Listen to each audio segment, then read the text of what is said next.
ఓం గం గణాధిపతయే నమః. హాయ్ అండి, అందరికీ నమస్కారం. మనం ఈరోజు ఈ వీడియోలో రేపే తులసి వివాహము ఇలా చేశారంటే అష్టదరిద్రాల నుంచి విముక్తి కలుగుతుంది. ఈ వీడియో కనుక మీకు నచ్చినట్లయితే లైక్ చేయండి, షేర్ చేయండి, సబ్స్క్రైబ్ చేసుకోండి. ఈ వీడియో లాస్ట్ వరకు స్కిప్ చేయకుండా చూడండి. ఇలా చేయడం వల్ల ఈ వీడియో మరికొంతమందికి రీచ్ అవుతుంది. Please subscribe me, support me. Thank you for watching. Hindu మతంలో తులసి వివాహానికి ప్రత్యేక ప్రాముఖ్యత ఉంది. ఈ రోజున కొన్ని వస్తువులను దానం చేయడం వల్ల జీవితంలో ఆర్థిక శ్రేయస్సు, ఆనందము లభిస్తాయని నమ్ముతారు. వీటితో పాటు కొన్ని పరిహారాలు పాటించడం వల్ల కష్టాల నుంచి విముక్తి కలుగుతుంది. తులసి వివాహం రోజు పాటించాల్సిన పరిహారాలు.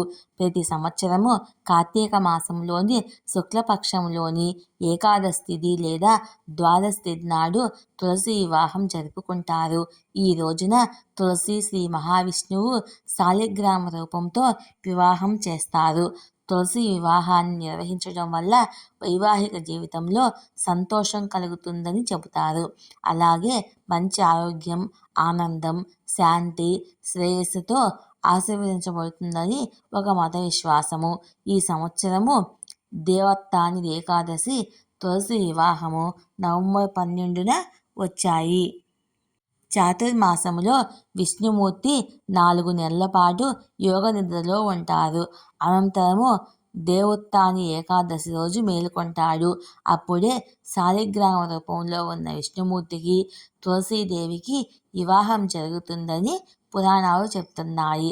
అందువల్ల ఏకాదశి లేదా ద్వాదశి రోజు తులసి వివాహం చేస్తే లక్ష్మీనారాయణుడి ఆశీస్సులు లభిస్తాయి.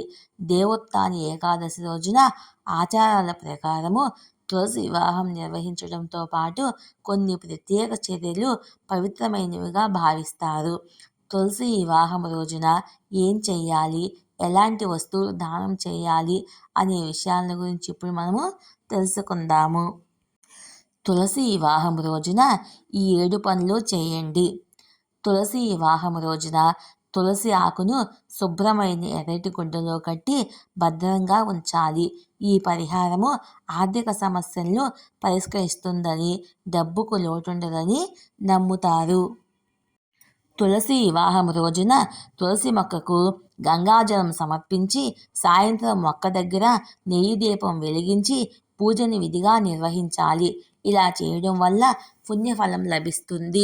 శాలిగ్రామ రూపంలో ఉన్న విష్ణువుతో తులసి వివాహం జరిపించడము అత్యంత పవిత్రమైనదిగా పరిగణించబడుతుంది. ఇలా చేయడం వల్ల తల్లి తులసి సాధకుడికి అఖండ అదృష్టాన్ని ప్రసాదిస్తుంది.